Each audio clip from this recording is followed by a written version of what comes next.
क्या रीवा का किसान इस बार फसल उगाएगा या फिर खाद की लाइनों में धक्का खाएगा? फाइलें कहती हैं कि तैयारी पूरी है, लेकिन हकीकत यह है कि 8,000 मीट्रिक टन की जरूरत के सामने गोदामों में महज 250 मीट्रिक टन का आंकड़ा बचा है। मानसून आने को है, पर सवाल यह है कि किसान के हाथ में हल होगा या खाद के लिए पुलिस की लाठियां।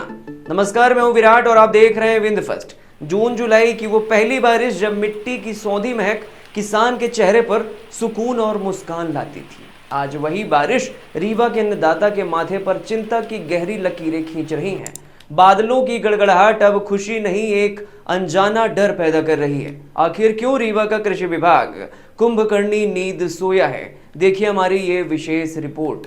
आज के दौर में खेती किसी जुए से कम नहीं है।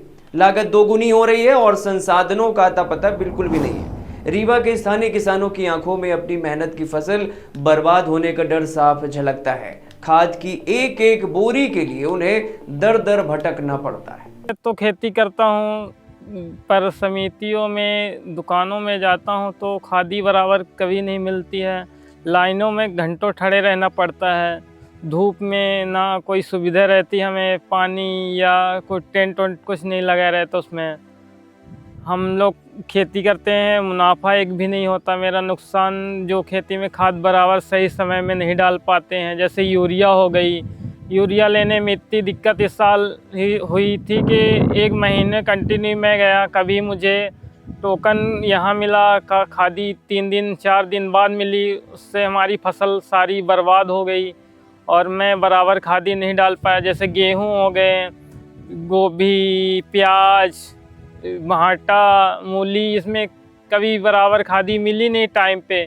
सारी फसल हमारी बर्बाद हो गई इस साल की। आंकड़े सिर्फ कागजी नहीं हैं, ये डराने वाले हैं। जिला सहकारी केंद्रीय बैंक से जुड़ी 148 समितियों की जमीनी हकीकत ये है कि 80 समितियों में एनपीके और डीएपी का नामो निशान तक नहीं है। जिन 65 समितियों में खाद होने का दावा है, वहां भी मात्रा ऊंट के मुंह में जीरे के समान है। 8,000 मीट्रिक टन के लक्ष्य के सामने सिर्फ 250 मीट्रिक टन का भंडार। यह प्रशासन की सुस्ती और आने वाले कृषि संकट को वो आहट है जिसे अनदेखा करना भारी पड़ सकता है। लेकिन क्या सिर्फ खाद की कमी ही मुख्य समस्या है या खेती के तरीके में भी कोई कमी रह गई है? कृषि विशेषज्ञों का मानना है कि खाद के संकट से निपटने के लिए पारंपरिक खेती के साथ साथ वैज्ञानिक प्रबंधन और विकल्पों पर ध्यान देना बेहद जरूरी है। पूरे रीवा जिले में 3 लाख हेक्टेयर से ज़्यादा में धान की खेती होती है और 50% से ज़्यादा क्षेत्र में किसान हाइब्रिड धान को लगाते हैं। हाइब्रिड धान को ज़्यादा न्यूट्रिएंट की आवश्यकता होती है, उनको ज़्यादा नाइट्रोजन चाहिए, ज़्यादा फास्फोरस चाहिए, ज़्यादा पोटेशियम चाहिए। तो किसान को अगर रासायनिक खाद की आपूर्ति न की जाएगी तो उत्पादन कहीं न कहीं से प्रभावित हो। तो किसान भाइयों को यही हम कहना चाहेंगे कि मृदा में ज़्यादा से ज़्यादा पशुधन का उपयोग करें। पशुधन में गोबर की खाद है, केचुआ खाद है, आप जीवामृत बना सकते हैं, घनजीवामृत बना सकते हैं। इनका प्रयोग करें। हरी खाद का प्रयोग करें। सनई ढेंचा का इनको जो है तो आप खरीफ में लगा के आप धान की खेती करें।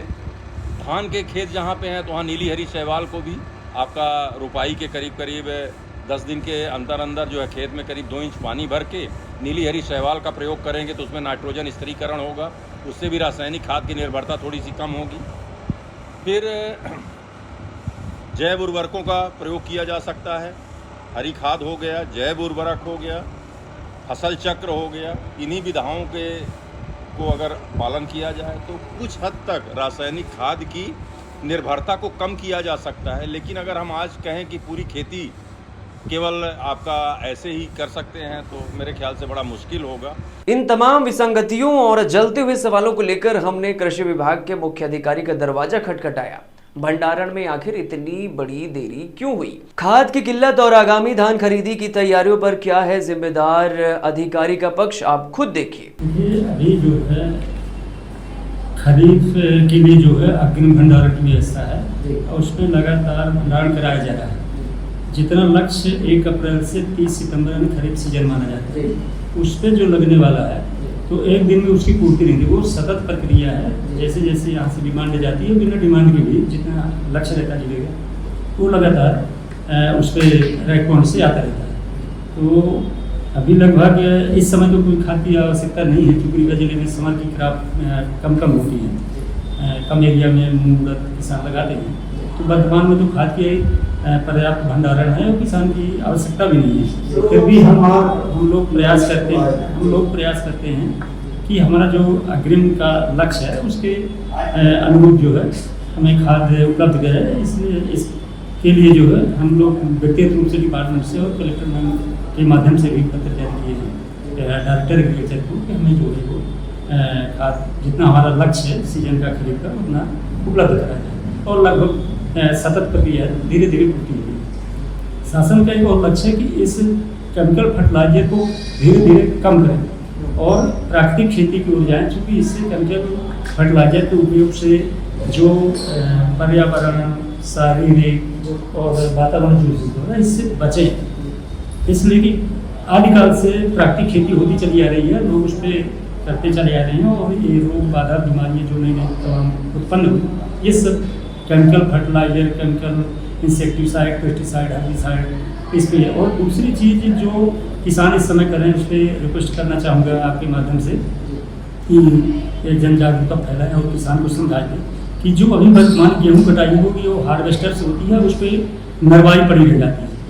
नरवाई में अपना फसल तो ले लेते हैं और उस पर तत्काल 2 दिन बाद वो आग लगा देते हैं, जिसके कारण हमारी एक तो मृदा बड़ा दिनों दिन उस पर जो है हानि होती जा रही है। जितने लाभांश जीव जंतु हैं उनको सब मर जाते हैं और ज़मीन जो है वो अपने पूर्व के शकल में रह जाती है। इसके लिए शासन ने बड़ी सुंदर व्यवस्था चालू कर दी है कि अब किसान को लाइन में बिल्कुल नहीं लगना पड़ेगा, उसकी आवश्यकता अनुसार वो खाद स्वयं बुक कर ले। ई विकास प्रणाली लागू की गई है।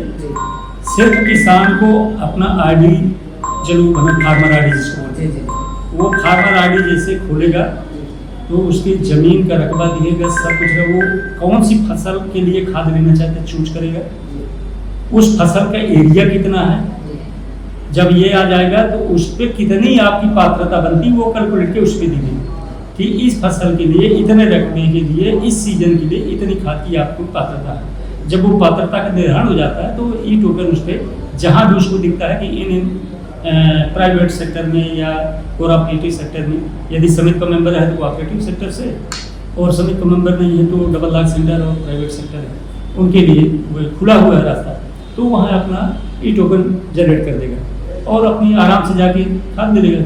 लाइन में बिल्कुल नहीं लगना पड़ेगा।